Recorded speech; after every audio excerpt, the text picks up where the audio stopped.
Yo, what's going on? But we got the hits aren't hitting for a reason by Don Angelo. Guys, go subscribe to Don Angelo. Link to the original video is in the description. Like this video, follow my Twitter, and let's go! How many times have you tried listening to music, mainly current music or what's trending at the moment, and find yourself spending more time skipping Kinda how I majority of make new money. songs, zoning out into the abyss of trash music purgatory, before finally settling on an old playlist you created in 2016? Yeah, you're not the only one. 2016. Look at us. Shit, why would I go back to a playlist from 2016? Unless it was like a hits playlist or something, but like unless somehow like your music taste has not changed from back then, that shit is gonna be ass and cringe, okay?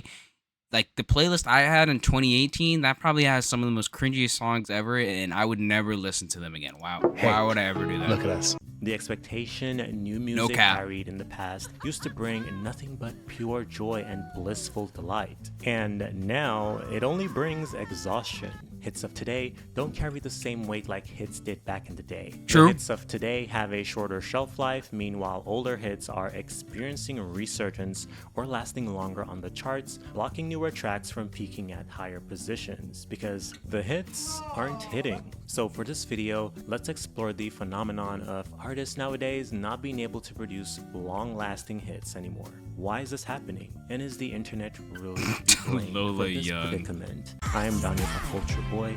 Let's get into it. Catastrophic. Traditionally, by the summer, we have multiple hits either released early in the year or late in the year prior dominating the charts that end up competing for the Song of the Summer title, which we'll get back to in a bit. But that's not happening. And it's because right now, at this time, songs are lasting longer on the charts. And in my opinion, some of Unfortunately. these long-lasting hits did their time, but they are still really good. Hence why they are still in high positions on the charts. If we look at the Billboard Hot 100 in the top 10, which is currently being dominated by Morgan Wallen. who has several songs that has been charting since last year. We'll see Shabuzi's A Bar song Tipsy, which is currently at number 4, which had previously tied for the most weeks at number 1 along with Lil Nas X's Old Town Road, has been on the chart for over a year now with 64 weeks. If we look at the number 9 Get it out of here, please, spot, bro. we'll find the rock country leaning duet Get that shit Die out With too. a Smile Hey, I like Die With a Smile. Okay, get that shit out. Sorry. by Bruno Mars Get and it Lady out. Gaga. That's been on the chart for almost a year now. Please, bro. Chaperone's Pink It's Pony Club, over a now. You're sleeper dragging hit, it. I might add. That completes the top 10. Also has been on the chart for a year. And Teddy Swims, a previous number 1 holder with his song Lose Control, which sits at number 8, has been on the chart for 98 weeks, which is, let me do the math, a year and 10 months. Almost 2 blood years. Yeah. But wait, it's not only in the top 10 we see these everlasting songs These taking up beautiful space. things. Yeah, Let's we walk know. on over to the And top Espresso. 20. The number 11 track Beautiful Things by one I of had the some help internet's too. punching bags. Ladies and gentlemen, Benson Boone. Beautiful Things has so far spent 75 weeks on the Hot 100 Is in the top like 20 I feel like there's something Billboard could do, bro, about like these songs. Just like, cause bro, I'm sorry, but the thing is, I'm still hearing a lot of these songs on the radio too. So I can't even say like, oh yeah, like no one's even playing these songs. The radio is definitely playing these songs, and I get they're still doing good on streaming too. So I guess people are liking it. Well, I mean, again, I just talk about how, you know, fucking a bunch of Walmarts and Kohl's are playing like this the most safe music ever, which is like, you know, Beautiful Things and stuff like Lose Control. They're probably playing the fuck out of those songs, and it probably makes up the majority. But still, man, like there has to be something you could do. Like I know there's the recurrency rule, but it has to fall out of like the top 25 or 40. I forgot what it was. And it's just not falling. And I feel like that's a problem. I don't know though. Like you can't, the thing is like a song can stay for so long, like in the top 20, but I don't think there's a rule where you can make it to where it invalidates its longevity, right? Because like a lot of these songs still have radio presence, you know, still getting crazy streams. Whether you like it or not, people are still consuming that song for over a year now. and it just sucks. It just sucks balls, honestly. Like I feel it feels like songs like "Beautiful Things" and "Lose Control." It feels like we're trapped. It's trapped. Like there's legitimately nothing you can do. Like with Currency Rules, they make sense. Okay, they fell out of the top 25 or 40, whatever the rule is. Like okay, that song was falling off, but these songs are just constantly not falling off. So what can you do? You can't do anything, and then you just have these old ass songs in the top 20 and not letting other songs be able to get to higher places. We also It find just Post sucks. Malone and Morgan Like Wallen's you I really Had Some can't do Help anything. has spent 60 weeks on the chart. Billie Eilish's Birds of a Feather, 60 weeks. There's also Sabrina Carpenter with her mega hit Espresso, which has spent 64 weeks. Now, to play devil's advocate, I can see why these tracks are still charting so high. While they are popular songs made to resonate with a wide audience, which isn't always a bad thing, these tracks are of quality. Die with a Smile, Espresso, a bar song, even Benson Boone's Beautiful Things is of quality. Oh yes. And I actually love that song. I think it's great. Yup, yup, yup. Why is this happening? Why now? What now? So I did the unspeakable and asked the internet, are songs lasting longer on the charts now? The internet replied, yes, songs are generally lasting longer on the charts. This longer chart life is largely attributed to the rise of streaming services, which allow for repeated listens and contribute to a song's longevity on charts. Now, this is an AI over review that Google likes to provide, which I know I mean, will like, get some of it y'all sounds brains true. twisted up into a bunch. It So let's hear what sounds pretty valid. Billboard.com, the most trusted source for music theology, has to say. This guy said the most trusted.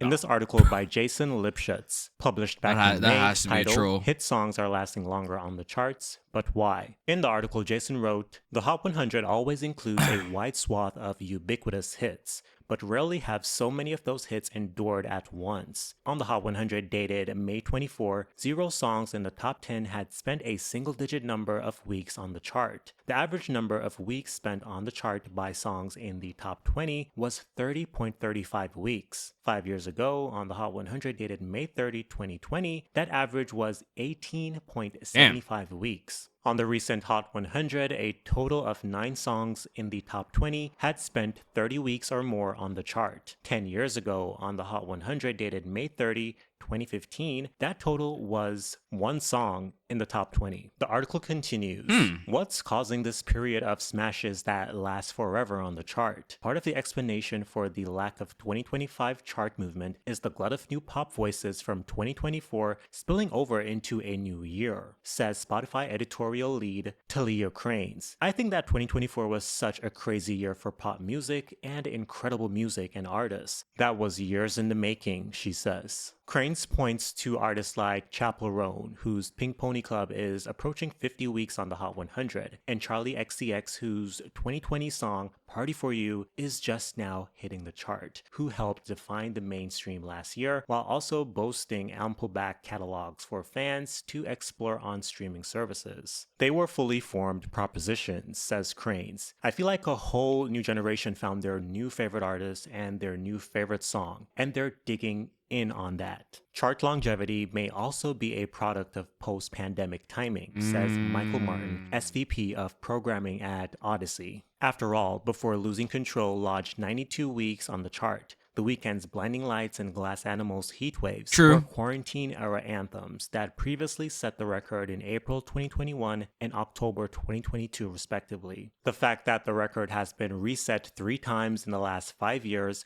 nods to how the lifespan of a mega hit changed to account for audience appetites. Everyone wants comfort food, right? Says Martin of pandemic-era pop. People wanted things they knew, like their favorite TV show that they binge watch again. That is true, and that, I mean, we can all blame that on the streaming services, right? Like you got like unlimited fucking songs that you can listen to, and you could just listen to the same song over and over and over again.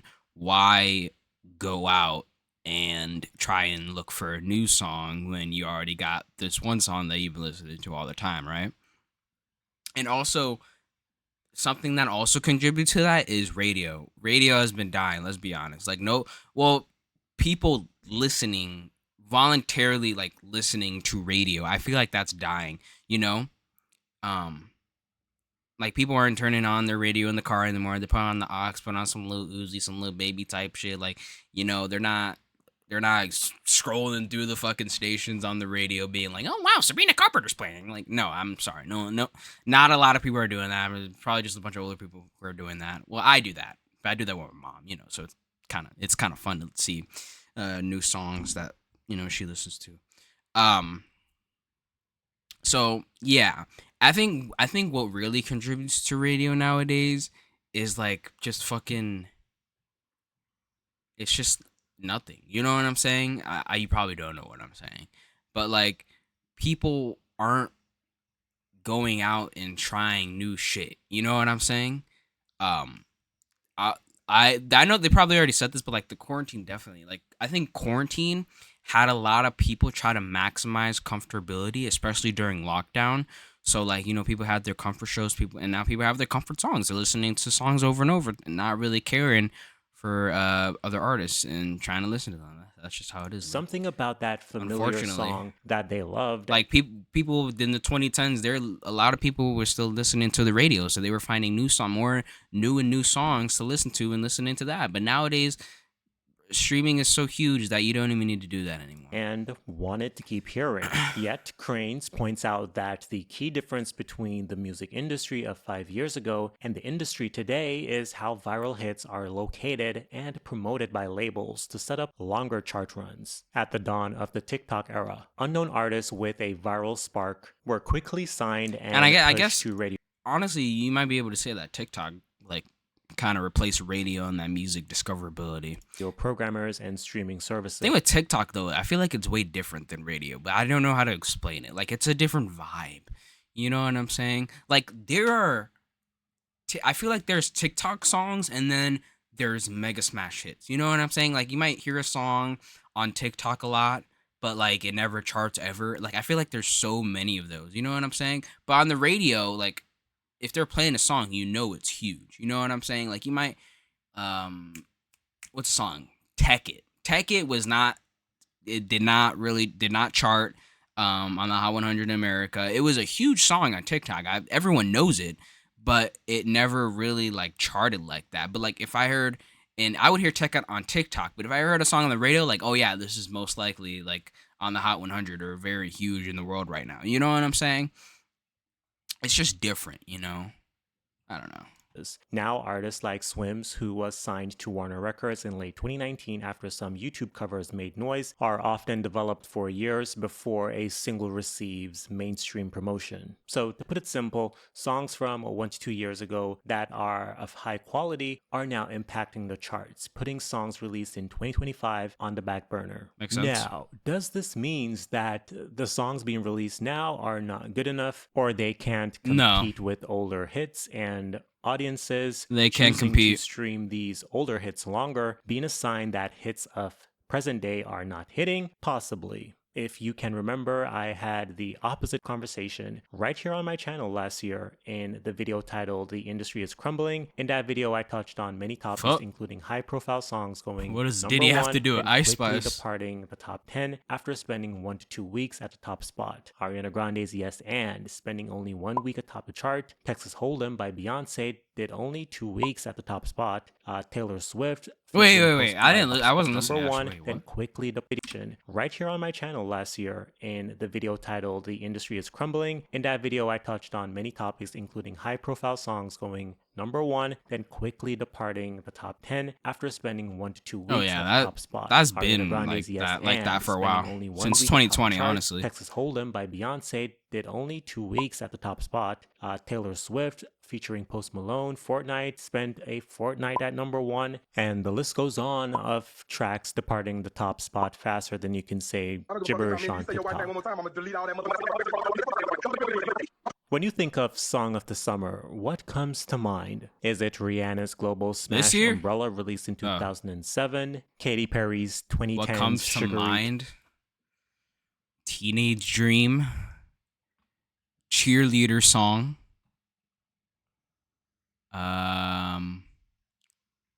Sorry by Justin Bieber. Love Yourself by Justin Bieber. What do you mean by Justin Bieber? What else? A summer song. What is a summer song? Ransom by Lil Tecca. Maybe.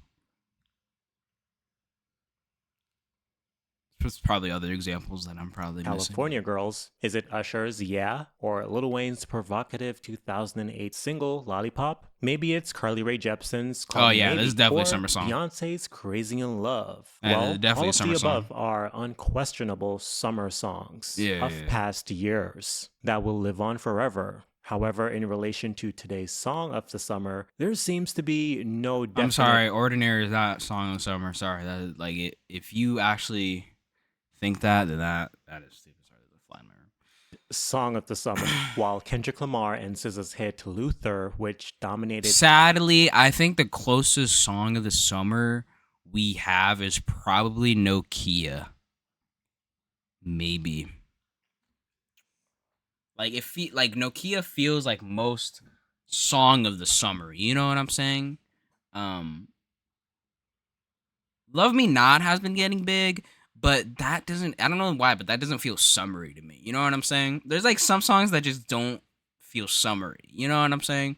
I don't know. Maybe it's just like energy in a song. the top spot for 13 I'm not weeks sure. is the obvious song of the summer. Many still aren't convinced that No, there this is is not a so- what? song of the Shit, summer not out song of right the summer. now, What? as most of the songs dominating the top 40 are the same songs But this is a song of the winter. The fuck? from last year. Typically, there have always been a song or songs of the summer competing for the title, but due to the lack of fresh hits that are blockbuster-esque, that is also captivating audiences due to their embodiment of the Definitely summer, not this I'm song. seeing that we are having more conversation about the lack of a summer song at the moment. And mind you, the summer is almost over. In 2024, we had so many songs that really captured the essence of summer, that embody long walks on the beach, skinny dipping, dangerous raves, and getting fucked up. Think Sabrina Carpenter's Espresso, Shabuzi's A Bar Song Tipsy, Charlie XCX entire Green album, or Kendrick Lamar's Not Like Us. But in 2025, we only have one song due to it being a commercial success. Meanwhile, the rest of the chart consisting of old songs that are charting high, preventing other potential songs of the summer, such as Lola Young's One Thing, Lady Gaga's Abracadabra, or that Sorry, When we're not Lola Young. No. Love Takes Over-esque song by Zara Larsson to get overlooked. Now, this is not the first time we are having this conversation. 8 years ago, yes, interestingly, in 2016, a year many claim that produced the best music. Chris Richard of Washington Post People really complaining about music in 2016. Like, you have no idea how it is now. wrote. So here we Y'all- are. y'all were Where's the spoiled. tune? Don't say Can't No cap. Stop the Feeling. Don't say SZA's Cheap Thrills. Please don't say Drake's One Dance. Yes, those hits have each risen to the peak of Billboard's singles chart this summer, but none of them have risen to the moment. How could they? The moment is a monster, and I feel like it's turning our listening inside out. Instead of the radio altering how we experience the summer is altering how we experience the radio. There is no song of the summer, just a summer littered with songs. As I said, 2016 has been coined a great year for music. Yeah, for a I don't lot of know people, what the fuck they're myself talking included. about. So it is interesting to see someone Yeah, with they were this bullshitting. perspective, as this was the year we got Work from Rihanna. We also got Yeah. This Is What You What? Came For by Calvin Harris. And Bro, these dudes are like complaining when they got like the greatest music of all time in their year. What? Rihanna, Closer by That the is crazy. Chainsmokers, and yet What? They're just straight bangers after bangers, and these people are complaining. Like, Cheap what? Thrills by SZA, and Drake's One Dance. So I guess we will always have persons complaining about the absence of of the perfect summer song, whether the Yeah, complaints but like this year, like is actually like true though. are in the That's the majority thing. or Like these people are like just like I don't know who wrote that article, but that person was like kind of delusional, I guess. I don't know. minority. And maybe these conversations will only get more magnified due to how fragmented we all are because of different algorithms on these different streaming apps such as Spotify, YouTube, and Apple Music. As the radio and programs like 106 and Park and TRL, which I think got canceled, both got canceled, are no longer able What to is influence TRL? the I have no masses idea what in that is. unison. We no longer look to these traditional institutions for what's poppin' or for what's the song of the summer. we What's now look poppin'? to ourselves. And Remember how a what's few moments in the segment I was going on about how 2024 had songs that were undeniably songs of the summer? Well, Amanda Llewellyn from Vox.com, in an article titled "What's 2024's Song of the Summer? Can We Even Have One Anymore?" believes the complete opposite. But I think we share the same sentiment as to why it's getting harder for us to collectively decide what the official Song of the Summer is. Amanda wrote, "These artists, Chappell Roan, Charlie XCX, Expresso, Sabrina Carpenter, have ruled my playlist this summer. My friends are playing their songs at parties. My social media feeds are overwhelmed with news and memes about them. They are inescapable. So they must all be contenders for 2024's Song of the Summer, right?" Wrong. Take a look at the top of the Billboard Songs of the Summer chart right now, and you'll find that the top 10 is Chaos. Post Malone and Marvin someone Wallen that I occupy literally the never top heard spot of with Toby their song, Richmond. That I is Had funny Some as Help, fuck. a song that I really don't think I could hum for you, even if pressed. Someone that I have literally never heard of. Well, look, I feel like it's just so wrong, bro. Like, I feel like, look, bro. Nowadays, there's never gonna be one song in the summer. Like, I feel like, okay, the 2016 article, I feel like it was kind of right? Like, oh, there's no song of the summer. There's just a summer littered with songs. But I feel like that's like every year, you know? Like, there's not just like one song that defines the summer. There's gonna be multiple songs, but there's at least a selection of songs where people can choose from that can be the summer song. You know what I'm saying? Nowadays, we don't even have a fucking selection. That's the thing. Like, we had a selection, but now we don't. That's just how it is. But in 2024, we had selections, right? Like, people, Charlie XCX, Sabrina Carpenter, you know. Even I Had Some Help, like probably in fucking Kentucky, that was Song of the Summer. Like, Tommy Richmond it just is depends. in It the just fourth depends, spot. bro. So what gives? How are these no names beating out the biggest pop girlies for Song of the Summer? And if I barely recognize the most popular song in America right now, This is is there a even bad, like, such a thing as a Song of the take Summer or anymore? whatever. Since Billboard's Hot 100 chart takes streaming into account, musicologist and Switch on Pop co-host Charlie Hardin argues that the chart are more accurate now. You might be shocked to learn that music listening has changed since Billboard's first started naming summer hits. We are now in what scientists have tentatively began calling the streaming era, where a huge chunk of listening takes place on platforms like YouTube, Spotify, and Apple Music, in addition to the radio. The changes have diminished radio DJs and music executives' ability to name hits, and it has shifted power to listeners, many of whom are influenced by Spotify's personalized recommendation algorithms, which the company has prioritized at least since 2020. An artist who I think embody the summertime and that their song should be a contender for the Song of the Summer is Tyla. And the song I'm talking about is Push to Start, which came out in the fall of last year, which was and is criminally being slept on. The track is upbeat, very addictive, and I thought this guy just started showing booty for some reason. I was like, what the heck? The video also gives summer energy. She's outside whining and shit, but y'all slept on it, resulting in the track peaking at number 88 on the Hot 100. Not that peaking at... I mean, yeah, but like, I don't know. If a song is put out in the fall, can it even like contend for a summer song? I don't know. Can it? Maybe it 88 depends. is horrible. I as guess. Tyla is I guess still it a just young depends. artist and has a lot to learn about the industry. She has already moved on from the track after releasing a remix version with Sean Paul, which I don't think was all that necessary. Recently, she dropped 2 other singles, Bliss and Is It. Both also have a summer vibe, especially the latter. Is It, which is a high performance dancehall track, which I really like. Not sure if it's Song of the Summer as it was released a few days ago, and also for the fact that the summer is almost over. I think Stop Lola reminding Young's me, One bro. Thing is a Song of the Summer, along with No. Drake's Nokia, although I'm not a That's fan what of I that said. track, but it definitely I'm also not a embodies fan the of this track. summertime and shaking ass Not much. vibes. Kendrick Lamar and SZA's Luther is a summer song as well. Tate McRae's No, Sports Car, no, it's Love Me just Not not. by Raven Lene is another What? song of the summer for me. No. There's also Big X The Plug, The Largest, Party For You by Charlie XCX, and Shake It to the Max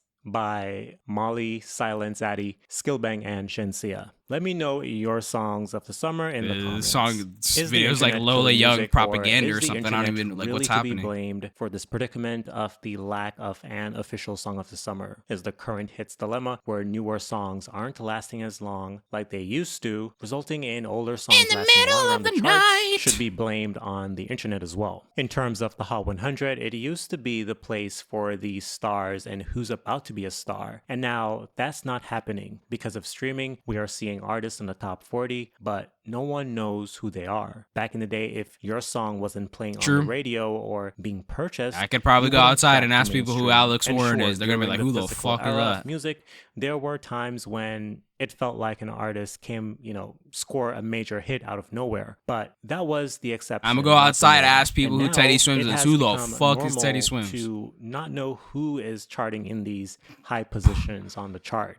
Hey, this guy knows what he's doing with these clips. Because of saying this. streaming and TikTok, That's funny. the exception has become the norm. Personally, I'm not too against this at all. Sure, there will be some who will push back at this trend, but nothing stays the same, and the music landscape has always been changing. That being said, it does get annoying how, because of the internet, music seems less valuable in the grand scheme. It's now about going viral in the most gimmicky way. The charts are now easily manipulated, especially if you have a built-in fan base who will support you in droves to the end of time. Or you can release an album with 20 plus tracks, then follow it up with a deluxe 2 days later for more streaming points to attain higher charting positions. Music is also becoming dystopian with the advancement of AI. Unless you live under a rock with Patrick Starr. But I mean, like, who's actually like listening to this shit though? Like, if you're actually like genuinely listening to this, then like you need to get out. You are probably aware of the Timbaland AI artist situation, which a lot of people are not happy about. Producer Timbaland recently introduced his AI artist, Tata, and his idea of spearheading a new genre of Bro, music. how the fuck are they gonna perform, bro? Is it gonna be like Hatsune Miku on stage? Like what? Like how are we gonna have this AI person perform? Like this makes no sense. Coined A-pop, which is short for artificial pop, through his co-launched new AI entertainment company called Stage Zero. I'm not just producing tracks anymore. I'm producing systems, stories, and stars from scratch, said Timbaland in a statement to Billboard. Tata is not an avatar. She is not a character. Tata is a living, learning, autonomous music artist built with AI. She's the first artist of a new generation. A-pop is the next cultural evolution, and Tata is its first icon. Hey, yo, what the fuck? Now, here's how I feel about this AI thing. Personally, I'm not 100% against AI in music. For example, feeding AI a prompt to produce a specific beat. I'm fine with that because I believe if you are a truly a creative beat maker or producer, AI will not be able to match your freak. However, the idea of creating the perfect artist from scratch who will get brand deals, who will be able to walk that line of the perfect celebrity is pretty dystopian. Not cheating, but erasure of real artists. And that, True. I don't like that. There's also the rage baiting angle a lot of artists are subjecting their audience to in order to go viral. Also which true. isn't new. It's just a new name for shock value marketing in this, social Well, I mean, media that's era. also been a What's thing lacking though. with rage baiting is the lack of artistic integrity. We've seen artists such as Doja Cat and even Sabrina Carpenter utilize rage baiting, but at least they have something to say that's on some level thought-provoking. And in many cases, they are making fun of their critics. Now, on the other hand, we have artists like Jojo Siwaka, who becomes the joke, not the other way around, for the sole purpose of farming engagement at the expense of her artistry. But again, I can't really blame Jojo because the internet does incentivize nonsense. She just needs to find a balance where she is still offering some substance. Like, for example, with her new song, which is a cover of Kim Carnes, maybe I just said her name wrong, Kim Carnes' Betty Davis Eyes. Like, you can't tell me that she's not trolling. Like, it's just pure trolling. Sounds like she has the nastiest hawk toi stuck in her throat. It's like she forgot to spit on that thing before she went on the mic. Music doesn't hit the same for many different reasons right now. And I feel like it all and always comes back to these goddamn streaming services. While with streaming comes convenience, convenience is now having a downside, as there are also just too many options, too many songs, too many albums, and it all feels exhausting. True. Plus, most of these songs are all fighting to trend on TikTok. In other words, it's like artists nowadays are all chasing the same crowd. I feel like it's the same scenario with bro. I'm sorry, but I don't know why, but this video just pisses me off. I don't know why. It like I'm sorry, but like this video, every time I see it, it's like what the fuck is happening? You know, like I don't know. It's just like this video like pisses like the anxiety. I'm sorry, it just pissed me off. The same crowd. I feel like it's the same scenario with platforms like Netflix. Too many options, and I keep going back to the same movies and series I initially started the membership for. So I can see why older songs are not departing the charts, because the new music isn't good enough to replace them, making it easier to stick with that playlist you've listened to millions of times now. As there is already an existence of comfort and confidence, you're gonna get exactly what you want. Also, it has become more difficult and takes longer to discover good music because the algorithm prioritizes the TikTok songs. But then again, you can't put all the blame on the streaming services, seeing we are the ones who incentivize them. So until the music gets better, I will be still listening to my old songs from playlists I created in 2016. What do you think? So I asked y'all in the community section to guess the title of this video, and a lot of y'all were close. Shout out to UseNABT. They said Death of the Song of the Summer. Shout out to Philippines. All right, man. That seems like the end of the video. Pretty interesting. You know, if I were to force it, I would say that Nokia song of the summer, even though I don't like it. I do think it definitely gives off summer song vibes, and it wasn't released in fucking fall and wasn't like #1 in the winter or whatever. Like it actually came out pretty recently. You know what I'm saying? But yeah, music has been pretty slow. But I mean, like honestly, it makes sense. Everybody put out their shit in 2024. Like, what are you gonna do? 2025, nobody's gonna put out their shit, because they already did. So, all right, guys. Hope you enjoyed. Thank you for watching. Subscribe to No Reactions. Go follow my Twitter down below. Leave a like if you enjoyed. Goodbye.